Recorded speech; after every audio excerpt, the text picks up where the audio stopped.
Coke state sentence for a peeping Tom is 6 months in the workhouse. Oh, hello, Stella.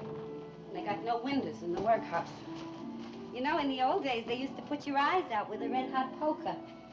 Any of those bikini bombshells you're always watching worth a red-hot poker? Oh, dear. We become a race of peeping Toms. What people ought to do is get outside their own house and look in for a change. Yes, sir. How's that for a bit of homespun philosophy? The Reader's Digest, April 1939. Well, I only quote from the best. Oh, you don't have to take my temperature this morning. Why? See if you can break 100. You know, I should have been a gypsy fortune teller instead of an insurance company nurse. I got a nose for trouble. Can smell it 10 miles away. You heard of that market crash in 29? I predicted that. Oh, just how did you do that stuff? Oh, simple. I was nursing a director of General Motors. Kidney ailment, they said. Nerves, I said. Then I asked myself, what's General Motors got to be nervous about? Overproduction, I says. Collapse.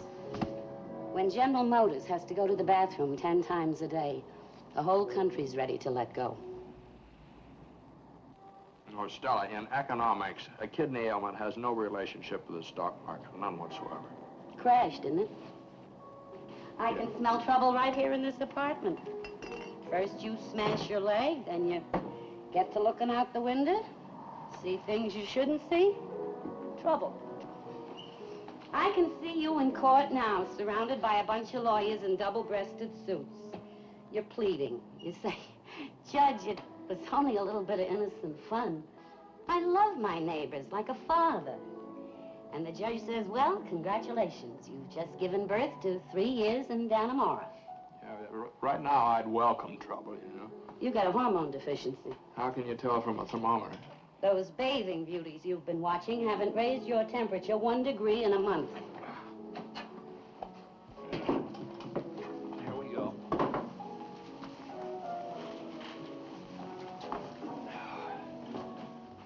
One more week. You know, I think you're right. I think there is going to be trouble around here. I knew it. Oh, do you ever heat that stuff? Gives your circulation something to fight. Oh, I see. What kind of trouble? Lisa Fremont. You kidding? She's a beautiful young girl, and you're a reasonably healthy young man. She expects me to marry her. That's normal. I don't want to. It's abnormal. I'm not ready for marriage. Every man's ready for marriage when the right girl comes along. And Lisa Fremont is the right girl for any man with half a brain who can get one eye open. Oh, she's all right. Did you two have a fight? No. Father loading up the shotgun? What? Please, stop it. It's happened before, you know. Some of the world's happiest marriages have started under the gun, as you might say.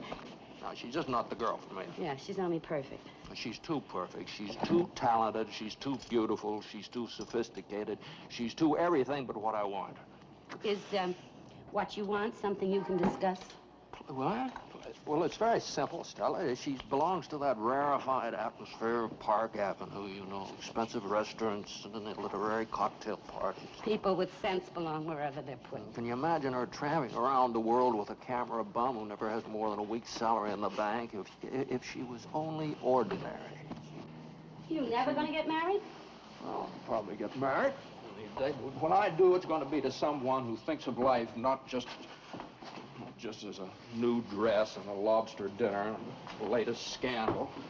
I need a woman who's willing to, who's willing to go anywhere and do anything and love it. So the honest thing for me to do is just call the whole thing off. Let her find somebody else. Yeah, I can hear you now. Get out of my life, you perfectly wonderful woman. You're too good for me.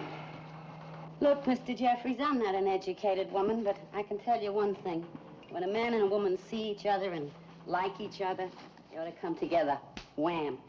Like a couple of taxis on Broadway and not sit around analyzing each other like two specimens in a bottle. There's an intelligent way to approach marriage. Intelligence. Nothing has caused the human race so much trouble as intelligence. Modern marriage. Now, we've progressed emotionally. Baloney. Once it was see somebody, get excited, get married. Now it's read a lot of books, fence with a lot of four-syllable words, psychoanalyze each other until you can't tell the difference between a petting party and a civil service exam. People have different emotional levels. When I married Miles, we were both a couple of maladjusted misfits. We are still maladjusted misfits, and we have loved every minute of it. Well, that's fine, Stella. Now, would you fix me a sandwich, please? Yes, I will. And I'll spread a little common sense on the bread. Lisa's loaded to her fingertips with love for you. I got 2 words of advice for you. Marry her. She pay you much? Oh.